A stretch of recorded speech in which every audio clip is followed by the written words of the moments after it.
There's like a change, there's like a positivity that comes into the room that although they have just found out this news that their loved one is at end of life, they see that somebody else's life is about to continue, and there's a real positivity and change. My name's Megan Baldwin and I'm a Donation Specialist Nurse Coordinator. My name is Chris Horn. I'm the Year 12 Pastoral Leader at Southern Cross Catholic College.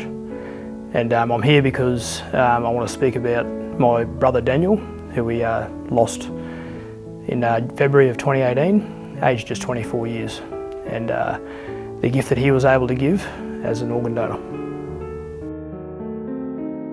My name's Donnelly O'Brien and I'm a Year 2 teacher at Southern Cross Catholic School, and our son passed away about 4 years ago. So my name's Ray. I married Donna about 30 years ago and together we have 4 children. About 4 years ago we lost our middle child, Sammy, and that's when we came into contact with the Donate Life organisation. My name's Alana Harold. I'm Charlie's mum. And I'm Jolly Old and I'm the liver recipient.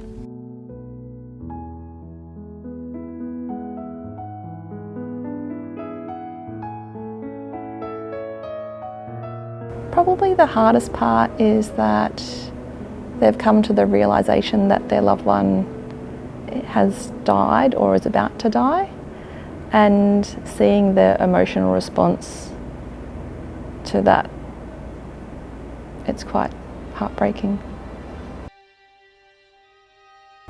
If you had the chance to save somebody's life while you were alive, you would probably do it. So if you were about to pass away and you had the potential to save many, many people's lives, then becoming a donor for that purpose would be a pretty special thing to do. When we lost our son, it was actually quite a decision to make, because we had talked about it jokingly at home, but we'd never had a serious conversation. And it was just real luck that Sam had a serious conversation with his siblings, and so they came to us and said, hey, we know what Sam wanted. He wanted to donate if this situation occurred. And so Sam was a very kind and caring person, so we knew that was the right decision to make, and so we donated. Organ donation had come up occasionally, very briefly, in a couple of conversations. I think as you go through life, you never really think that a tragedy will hit you. So there was never a serious conversation about it. I wish there was. However, the decision to donate came down to the fact that we knew the kind-hearted, gentle soul that Daniel was, and that organ donation was something that he would have wanted.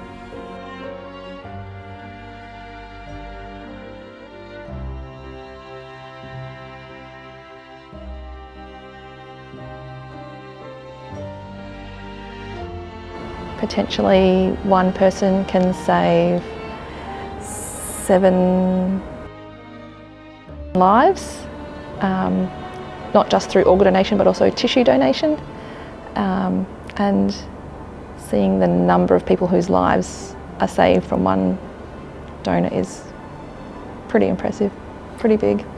There's a few organs: heart, lungs, liver, pancreas, intestines, kidney, and then there's tissue, so eye tissue, heart tissue, which includes heart valves and pericardium, which is like the lining of the heart, skin, bone, ligaments.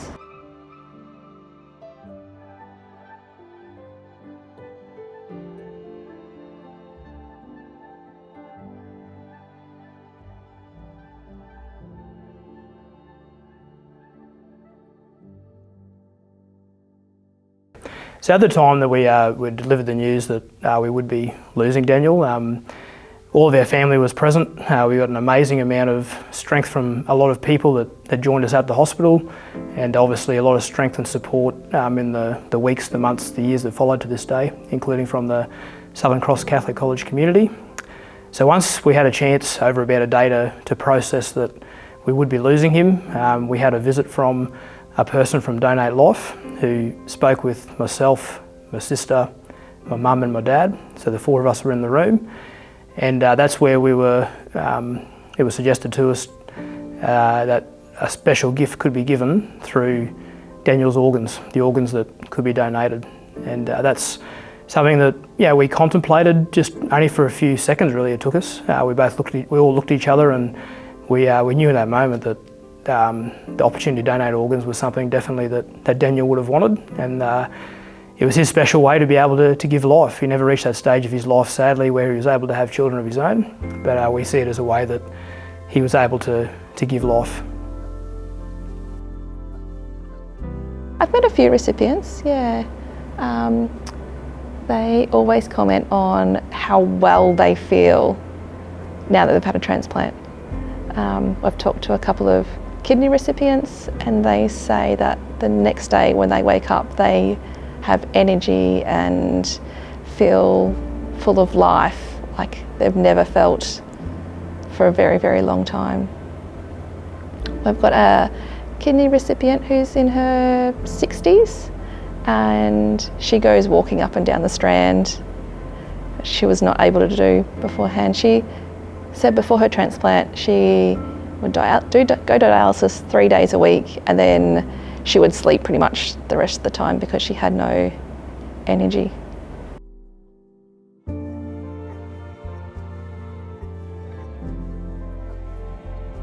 I've met Charlie, who's from here. He came and talked to the media for Donate Life Week a couple of years ago. He's a pretty cool little kid. Charlie was 4.5 years old when he got his liver transplant. I wish we did the organ donation way earlier, and even now his metabolic team say that they want to do them when they're of a certain weight, pretty much as soon as they can. The quality of life, Charlie's a different boy now. He can eat anything he wants. Beforehand, he was on a very strict diet. He was peg-fed. It's just a completely different boy in quality of life. You know, he can play sports, he does his touch, he does BMX, he's done a whole range of things that he never would have possibly been able to do before. Everybody was always scared because of what Charlie had was so rare and so unique. Everybody was always just scared of his treatment and looking after him. And that in itself was really stressful. So I can't imagine what it would be like. His quality of life definitely wouldn't be there. I don't think he would be here long term.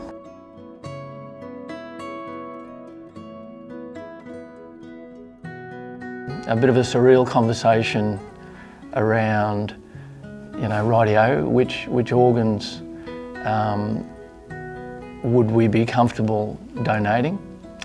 And that was a bit of a checklist, and there was surprising the number of organs that we all have within us that are of tremendous value once we no longer need them in this human form.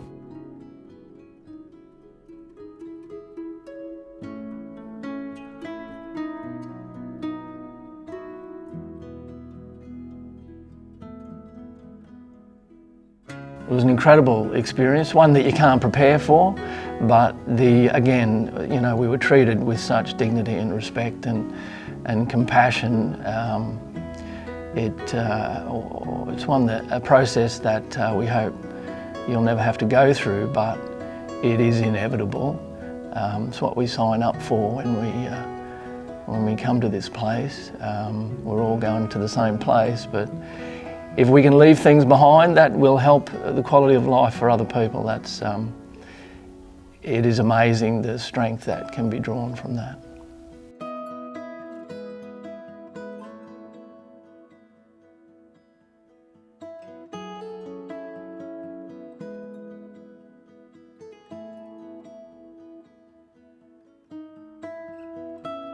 We were able to donate 5 organs of Sam's. A gentleman received the gift of a double lung transplant, and another gentleman received a liver transplant. A lady received a combined kidney and pancreas transplant, and a gentleman a kidney transplant.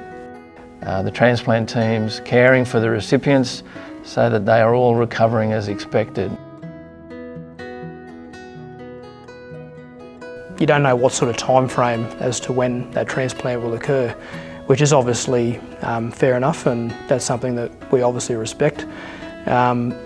We did, however, get the opportunity to know that his heart and his lungs were the 2 organs that were able to be donated, so we're very happy that that was able to take place, and we know that both Daniel's heart and his lungs went to a person.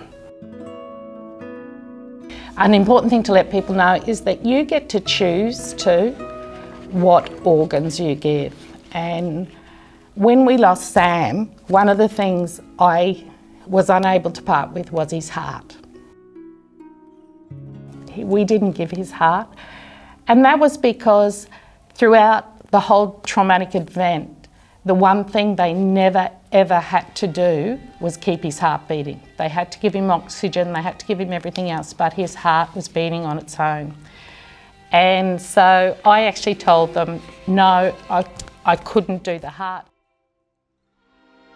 Quite often when we talk to our donor families afterwards, they comment on how their loved one is continuing on and giving life to somebody else, and that they get comfort knowing that a little piece of their family or friend is still around, not with them but with somebody else, but it gives them comfort.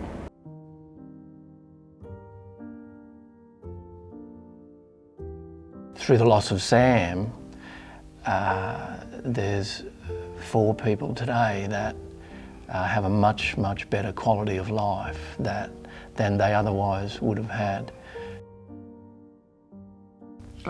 Life as a kid, really challenging. A lot of hospital trips. But after my liver, it's like less and less. And now I can eat all the food that I wanted to eat and play all the sports I wanted to do. It's like a dream come true for me.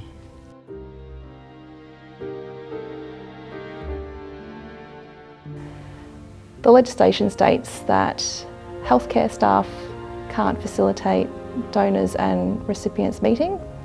They can correspond through letters, which are de-identified so that the process remains anonymous. So we know that there is the letter that we can write, and it is fully proofed so it de-identifies who Charlie is. I've often, especially every anniversary, think, you know, we know it was a child of the same age, 4-year-old.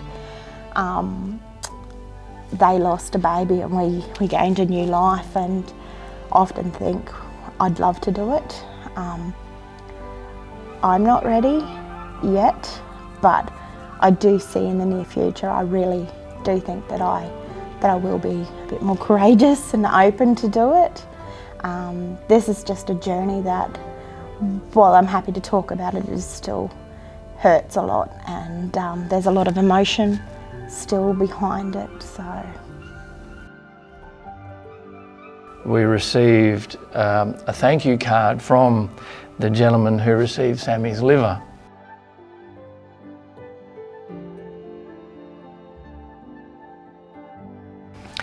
So that was a lovely note to receive. It was delightful to receive a thank you card just last year, so a couple of years on after his passing, to thank us as a family for the way this person had their life changed. So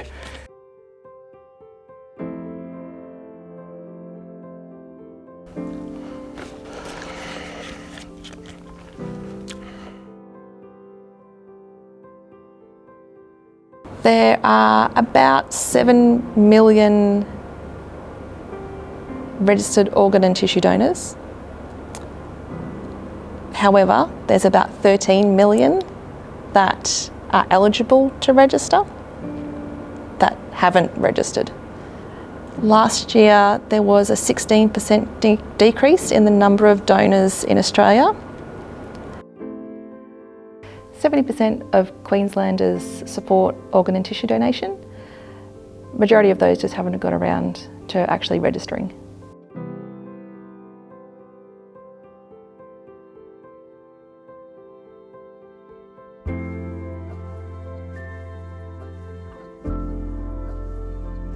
We know that if you're registered on the Australian Organ Donor Register, 9 out of 10 families will consent for organ donation to go ahead.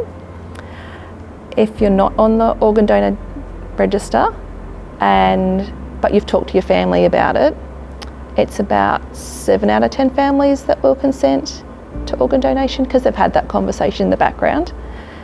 If you're not registered and you haven't talked to your family about your wishes to be an organ donor, the consent rate is about 50%, so 5 out of 10 families.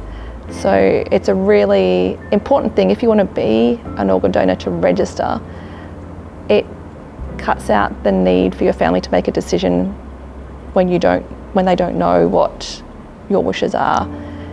It's far easier to make your choices known in good times and tell your family rather than in a situation that is tragic and your family trying to decide what you might have want to be. As soon as we knew that we could be registered with the organ donation, we all in my family are organ donors. We very much I have work parties every year at JCU for Jersey Day and promote it. Lots of Facebook shares of Donate Life. We go to the Donate Life ceremonies and where we meet other recipients, donor families, and really appreciate the gift of life that we've been given. I haven't formally signed up, and that's something that I wish I have done by this point. It is something I definitely want, that if my organs are able to be donated, then I definitely want that to be able to happen. So I know that my loved ones know that, but I need to take the step, amongst everything else that happens in life, to formally sign up, and that's something that's well and truly on my agenda. We all understand how important our own lives are. To be able to contribute that gift to someone else is extremely special.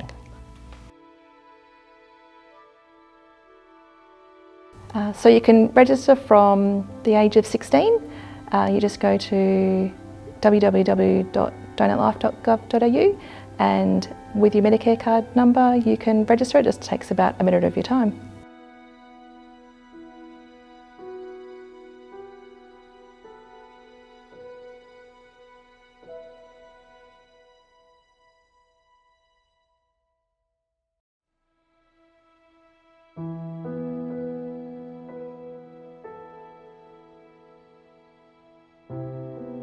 The most important thing is talk to your family, let them know your wishes while you're well, so that if you're ever in the situation where your family might be asked, they know what your wishes are.